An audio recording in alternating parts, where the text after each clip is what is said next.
नमस्ते, स्वागत करती हूँ आपके अपने चैनल डिवाइन मैसेंजर पर। तो इस उम्मीद के साथ कि आप सभी लोग बहुत अच्छे होंगे, स्वस्थ होंगे।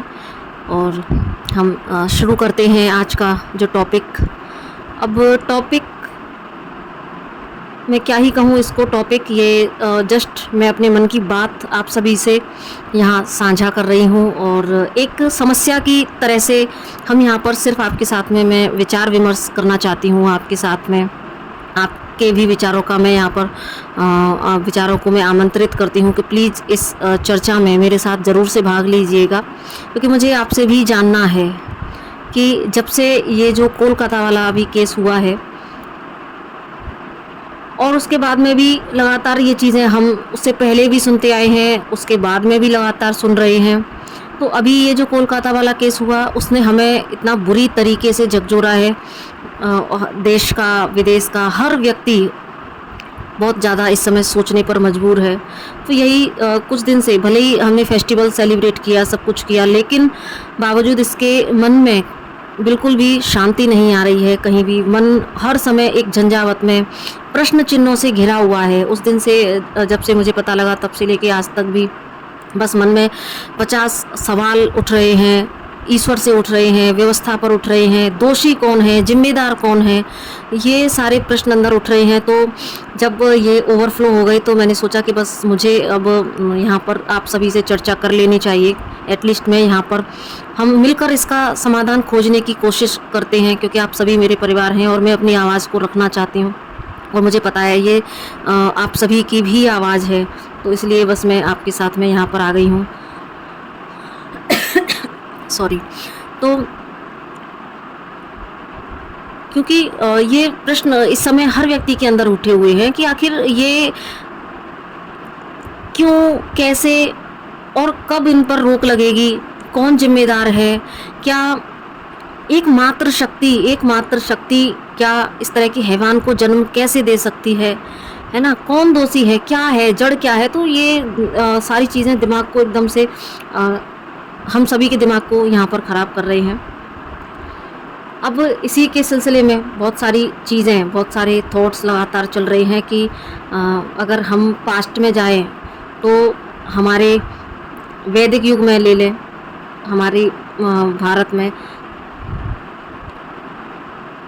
पहले जो संतान हुआ करती थी, तो वो संतान उत्पत्ति को भी ना एक गर्भ धारण संस्कार का नाम दिया जाता था, है ना। हमारे जो 16 संस्कार होते हैं तो उनमें भी गर्भ धारण को एक संस्कार के रूप में लिया जाता था।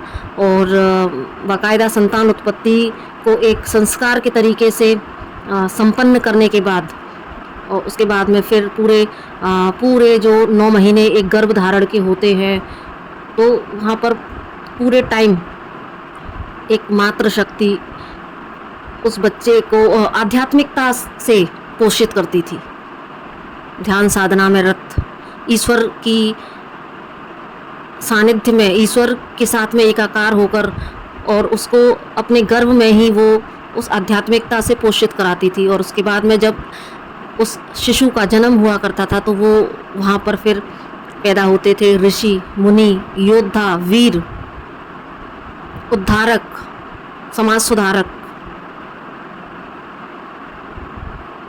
लेकिन धीरे धीरे समय परिवर्तन हुआ, और परिवर्तन भी इस दर्जे का कि जहाँ पर सोशल मीडिया का बोलबाला हो गया, और धीरे धीरे हमारे ही समाज की नारी आध्यात्मिकता से स्वयं कोसों दूर होती हुई चली गई।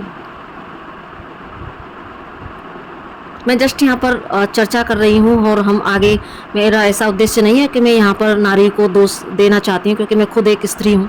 यहाँ पर बात दोष की नहीं है, जस्ट हम चर्चा कर रहे हैं कि आखिर हम रूट कॉज पर जाने की कोशिश कर रहे हैं कि ये चीज़ें क्यों हो रही हैं, कहाँ किससे चूक हुई है। तो मुझे लगता है यहाँ पर ये भी एक चूक है, ये गलती है, क्योंकि अब लेकिन सभी जो पहलू हैं वो सब एक दूसरे से यहाँ पर इंटरकनेक्टेड भी हैं। नारी का इतना विकृत रूप कैसे हुआ? आज अगर हम सोशल मीडिया पर देखते हैं तो जितने भी ये जो ऐप हैं, यहाँ पर नारी खुद अपने आप को, हम सभी जानते हैं कि सबसे ज़्यादा जो दिग्भ्रमित हुई है वो स्त्री हुई है इस समय। स्त्री अपनी स्त्रीत्व को भूलकर, अपने गुण धर्म को भूलकर सबसे ज़्यादा जो अश्लीलता का प्रचार प्रसार कर रही हैं वो स्त्रियां ही कर रही हैं। और आजकल जो इंस्टाग्राम जैसे ऐप आए हैं वो कोई भी चीज़ हो, सोशल मीडिया, इंटरनेट का जो इसलिए ही इन्वेंशन किया गया ताकि इससे लोग फ़ायदा उठा सकें, लेकिन इस चीज़ का सब जमकर दुरुपयोग जो हो रहा है इंटरनेट का, वो जमकर हो रहा है इस समय।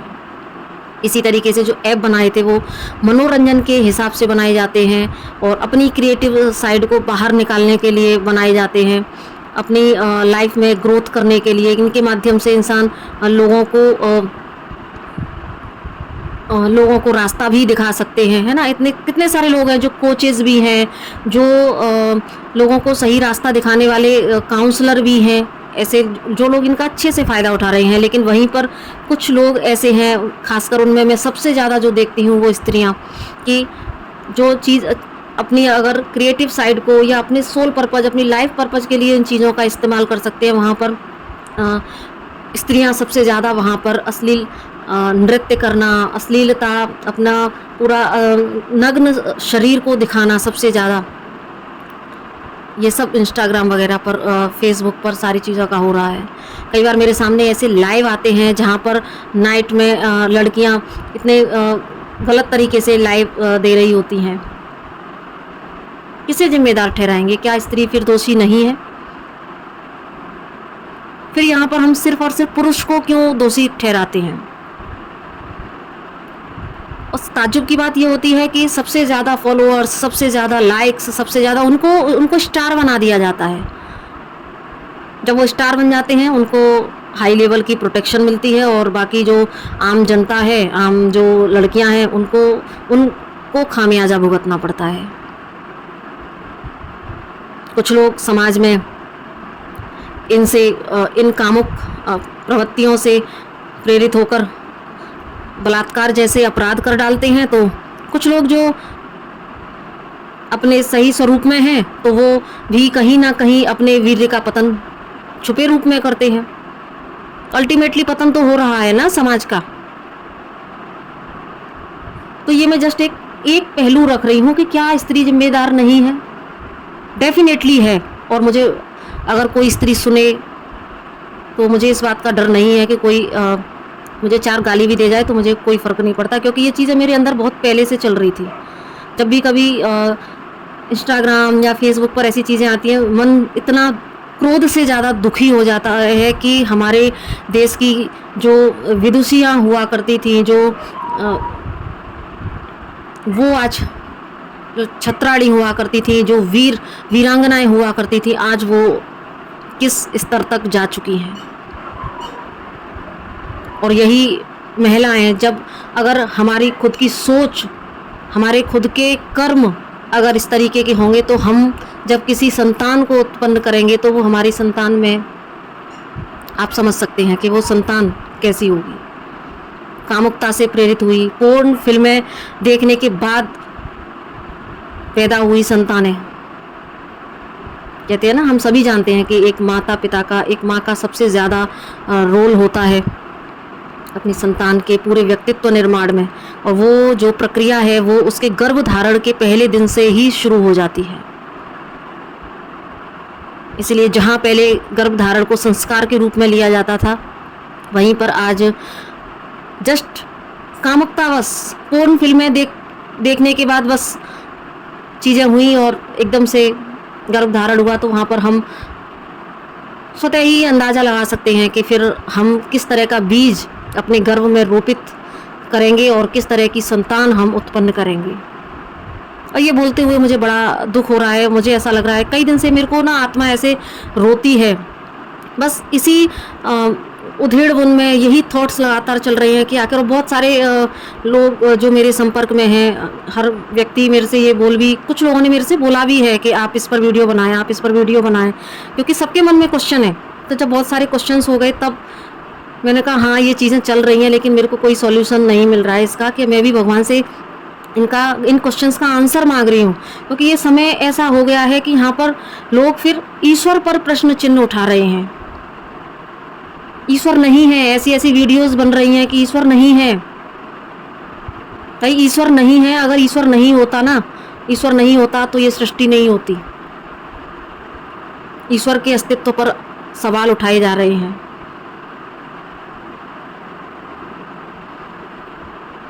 ईश्वर खुद परेशान है। आप सोचिए, एक हम यहाँ पर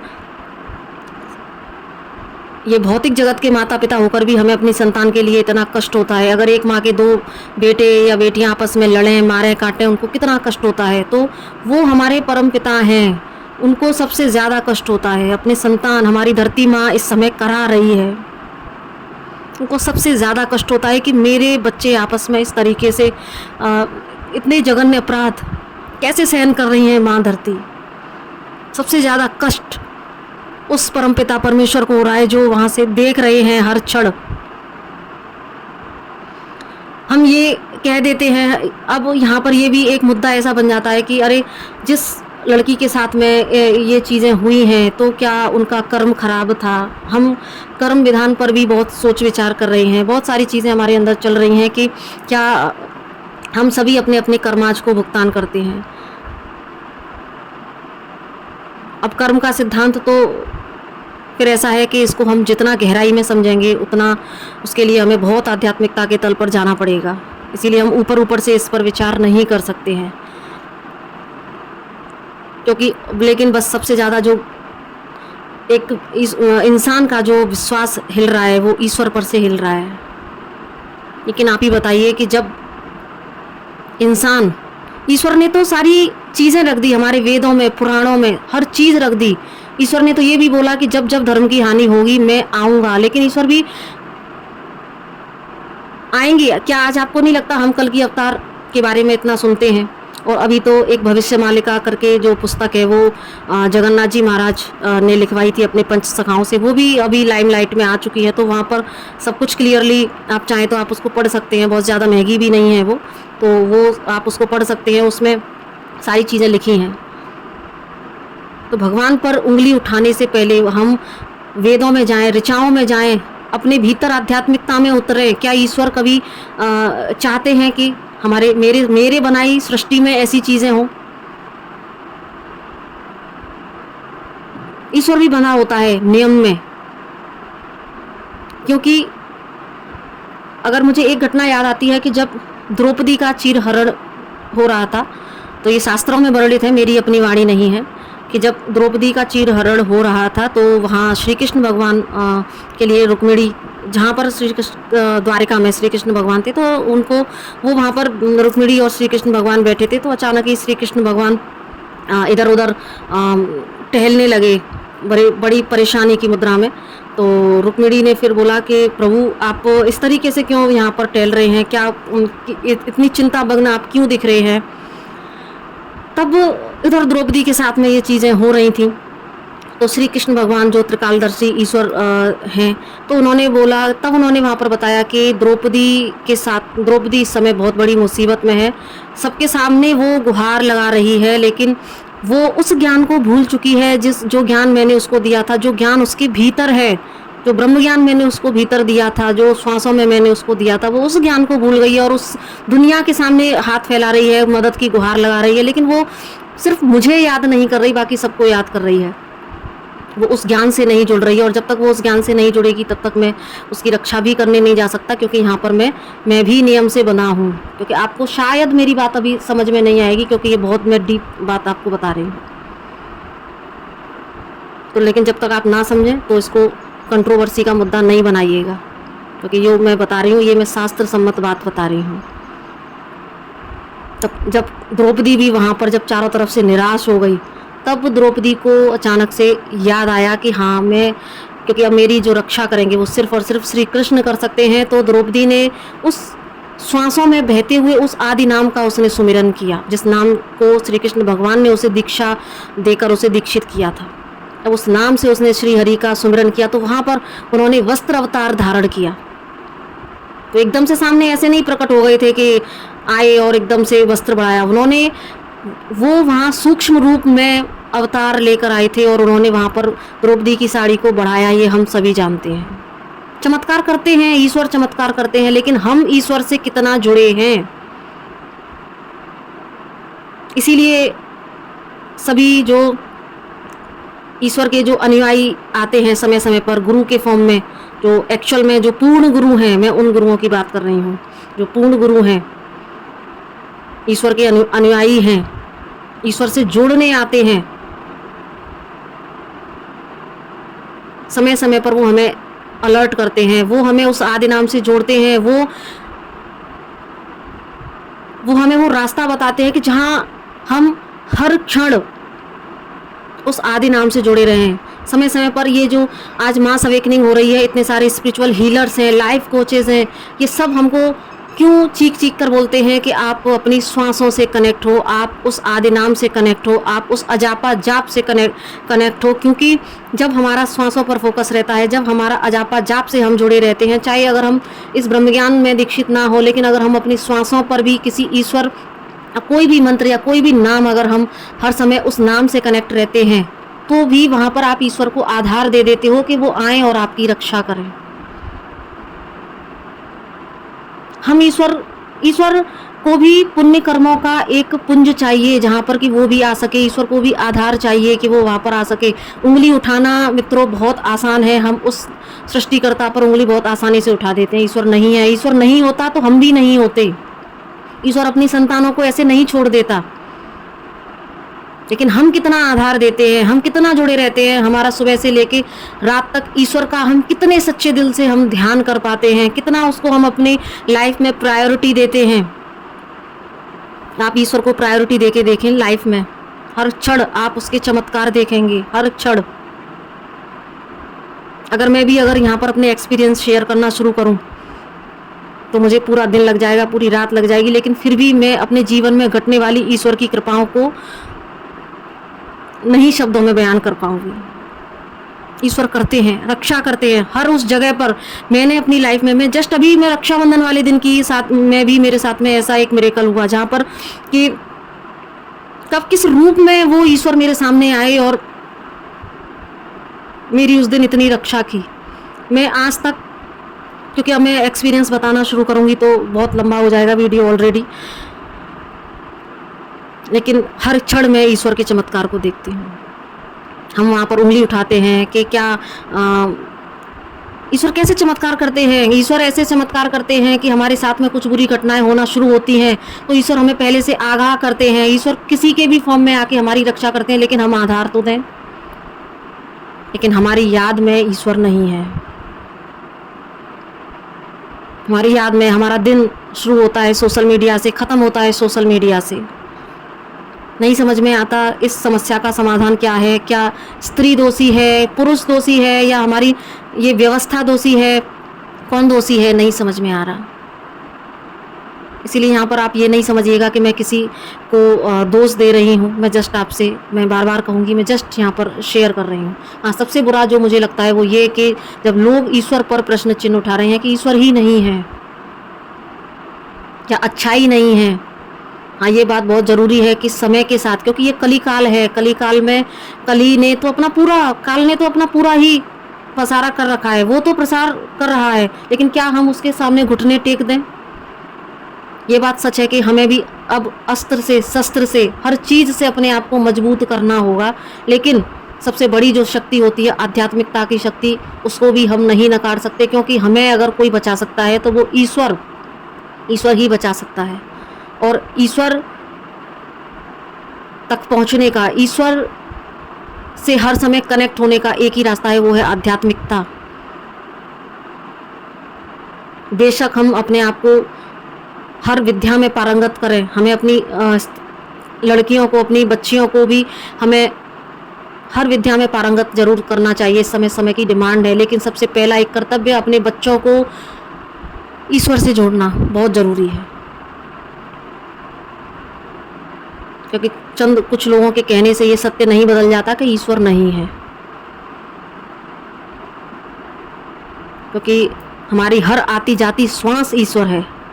जिस दिन ये श्वास निकल जाती है उस दिन डेड बॉडी में, डेड बॉडी नाम हमें दे दिया जाता है। तो कैसे कह सकते हैं कि हम ईश्वर नहीं हैं। बस हम अवेकन नहीं हैं। जब अवेकन नहीं है तो हम नहीं पहचान पाते कि ईश्वर का असली रूप क्या है, क्या है ईश्वर? सिर्फ अस्त्र और शस्त्रों की लड़ाई होती तो भी इंसान जीत जाता है, लेकिन सिर्फ अस्त्र शस्त्रों की लड़ाई नहीं है ये धर्म युद्ध है। यहाँ पर हमें धर्म युद्ध है, तो अपने धर्म को बचाने के लिए अस्त्र शस्त्र के साथ में हमें एक आध्यात्मिकता का भी अस्त्र साथ में लेकर चलना है।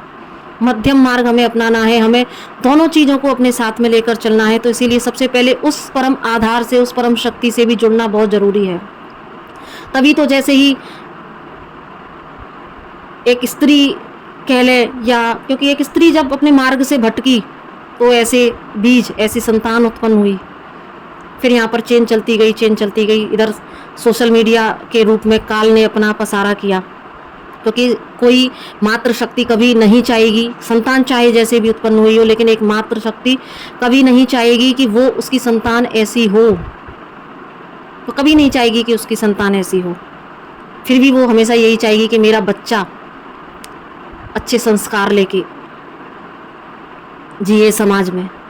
और संतान उत्पत्ति के बाद में हर माँ का ये कर्तव्य भी होता है, और वो इस कर्तव्य को निभाती भी है। वो हर संभव अच्छे संस्कार देने की कोशिश करती है, लेकिन उसके जो डीएनए में चला गया है जो चीज़ें, और न जाने कितने जन्म इस तरह के ले चुके हैं हम सभी लोग, कितने कर्माज हमारे ऊपर हैं। ये कर्माज कैसे भस्म होंगे? ये कर्माज होते हैं सिर्फ और सिर्फ उस ईश्वर से कनेक्ट होने पर भी। तो आज जो समाज का विकृत रूप है, कौन दोषी है इसका?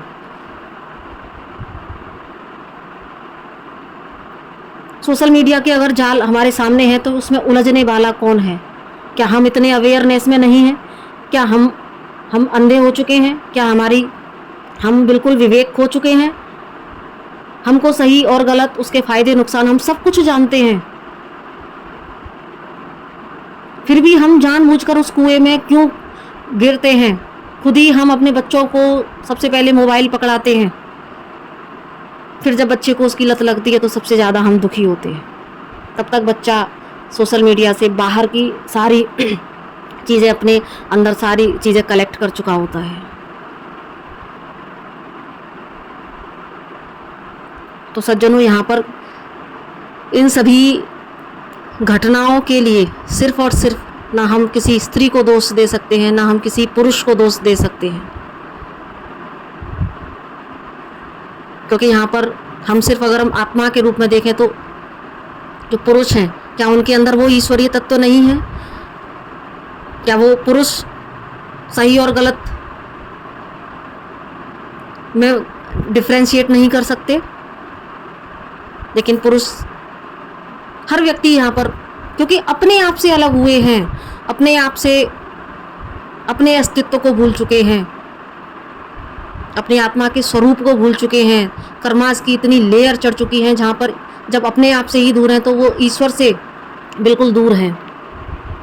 हम सबको पता है कि हमें बाई बर्थ हमें कितने सारे गार्डियन एंजल्स मिले होते हैं, हमें देवदूत मिले होते हैं जो हर क्षण हमें इंट्यूशन के फॉर्म में हमें आगाह करते हैं, हमें बताते हैं। लेकिन आज के समय में जो व्यक्ति स्व से, अपने आप से इतना दूर हो चुका है कि वो उनके भी गार्डियन एंजल्स, उनके भी देवदूत, उनके भी ईष्ट सीखना चाहते हैं, बोलना चाहते हैं कि हाँ तेरे साथ गलत होने वाला है, तू मुझे सुन।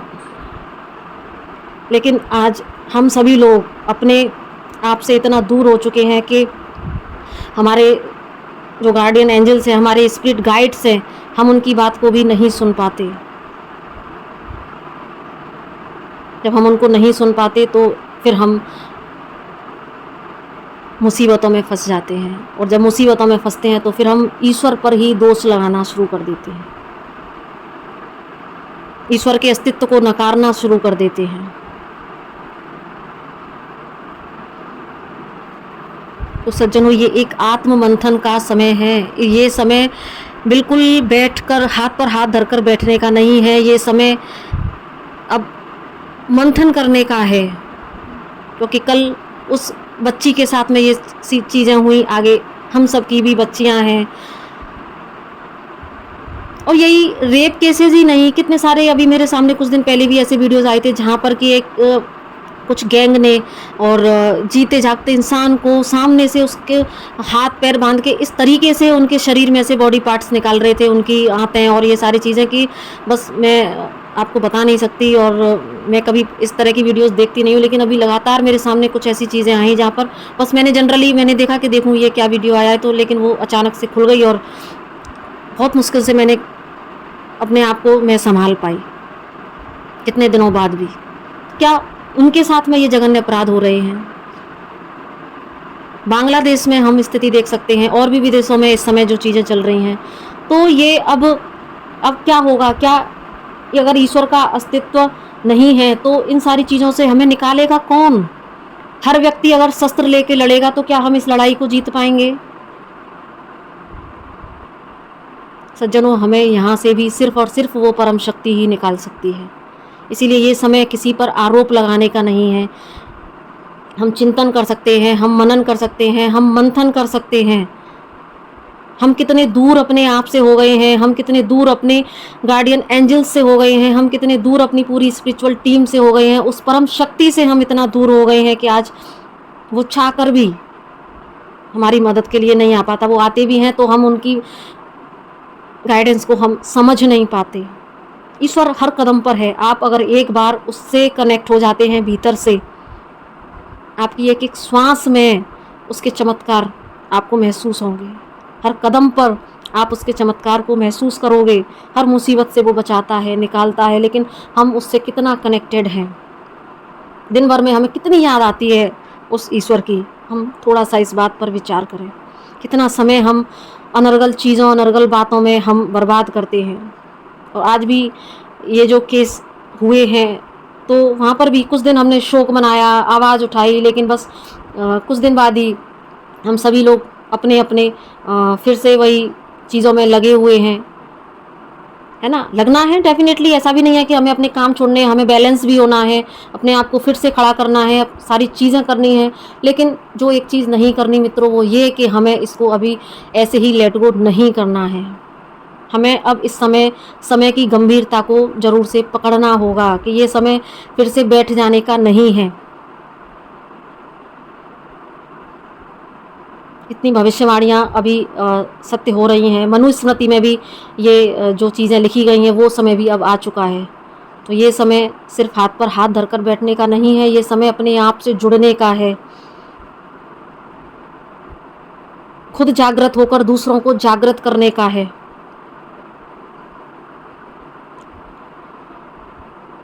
एक मनुष्य होने का, धर्म निभाने का ये समय है।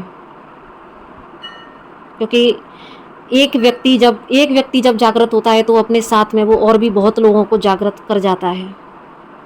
तो यहाँ हमारा प्रयास कम ना हो। हम इस समय ये अलख जगाने का समय है। हम खुद भी जागृत हों, हम खुद भी उस परम शक्ति से लगातार जुड़ें। अपना इनर वर्क, अपना ध्यान, अपना मेडिटेशन, अपनी ईश्वर का नाम जप जितना हम कर सकते हैं अपने सांसारिक कामों के साथ में करते हुए हम उस युक्ति को अपनाएं कि हम अपने संसार के कर्म भी करें और साथ में भीतर उस नाम जप को करते रहें, उस श्वासों में रमण करते हुए उस ईश्वर के नाम से हर समय कनेक्ट रहें। हम सतयुग सभी चाहते हैं, हम नवयुग चाहते हैं, लेकिन हमारे खुद के प्रयास कितने हैं इस पर हमारा ध्यान ही नहीं है।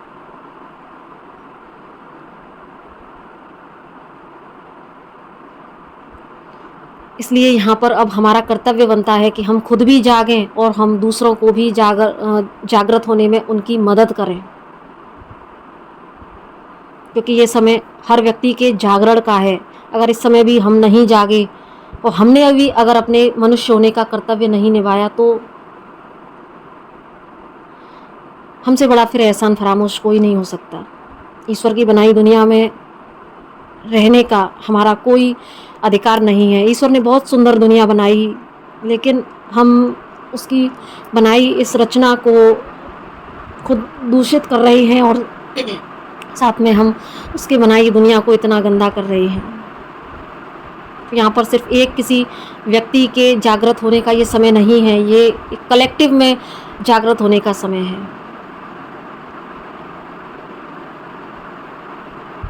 कुछ लोग मैंने ऐसे भी बोलते हुए सुने कि सब कुछ ये गाइडेड है, डिवाइनली गाइडेड है। तो क्या किसी मात्र शक्ति के साथ में रेप होना गाइडेड हो सकता है? ये मेरी समझ से बाहर है चीज़ें, क्योंकि यहाँ पर अब कोई भी कुछ भी बोल रहा है, क्योंकि अपने अपनी यहाँ पर थिंकिंग है लोगों की। क्योंकि ईश्वर इस तरीके से अवेकन करा रहा है, लेकिन ईश्वर इस तरीके से अवेकन एक मात्र शक्ति के इस तरह से अपमान, और उसको मतलब इसको अपमान भी तो हम क्या कहेंगे, इससे ज़्यादा तो जघन्य अपराध कुछ हो ही नहीं सकता। उसकी आत्मा को जो वुंडेड किया गया, ये गाइडेड नहीं हो सकता। तो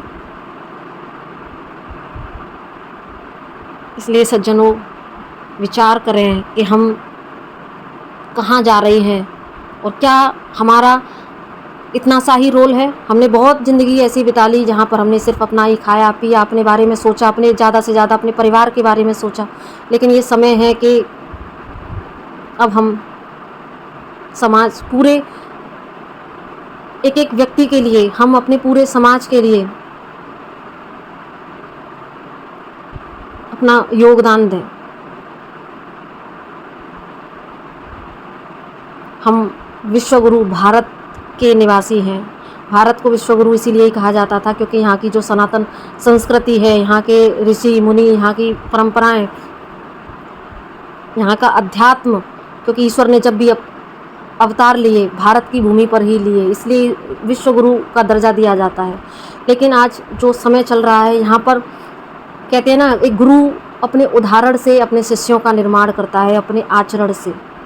गुरु की वाणी से ज़्यादा गुरु का आचरण शिष्यों में आमूल चूल परिवर्तन लाता है। लेकिन आज हमारे भारत जो विश्वगुरु था, आज वो यहाँ पर ऐसी चीज़ें हो रही हैं, तो जो उदाहरण रखा जा रहा है, तो यहाँ विनाश तो फिर निश्चित है। इसलिए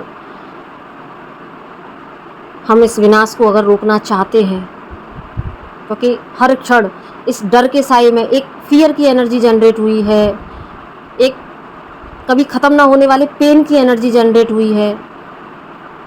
आत्मा, जिसका बेसिक जो मूल स्वभाव है अपनी शांति में रहना, हैप्पीनेस में रहना, वो कहीं कहीं गुम हो रहा है।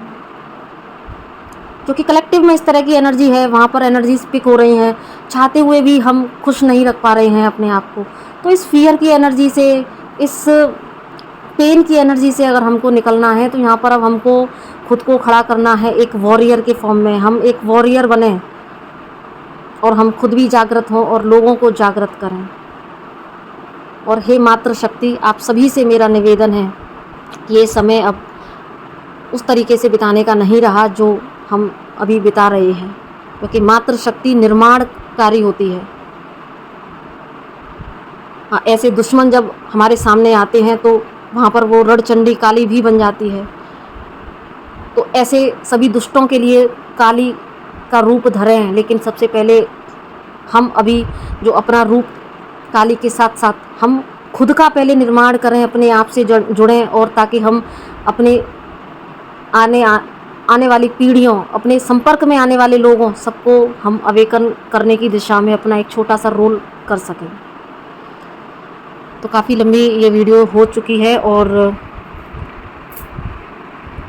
मुझे उम्मीद है कि जो भी लोग इसके संपर्क में आएंगे तो मेरे भावों को वो समझने की कोशिश करेंगे, क्योंकि मैं यहाँ पर किसी कंट्रोवर्सी के उद्देश्य से ये वीडियो नहीं बना रही हूँ। जस्ट मेरे अंदर बहुत दिन से ये बहुत सारी बातें थी, बहुत क्वेश्चंस अंदर थे, तो बस जस्ट मैं यहाँ पर अपने विचार मैंने रखे हैं। बाकी आपके अपने विचारों के लिए आप आमंत्रित हैं।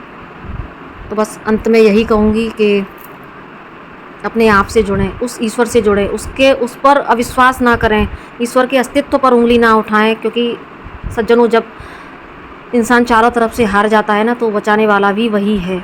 खुद भी अपने भीतर उस अध्यात्म शक्ति से जुड़ें जहाँ पर कि आप, ईश्वर आपकी सहायता के लिए आपसे पहले खड़ा हो। वो खड़े हैं, हमारे ही पुकारने में देर है। तो बस इसी के साथ में मैं अपनी वाणी को विराम देती हूँ। नमस्ते, राधे राधे।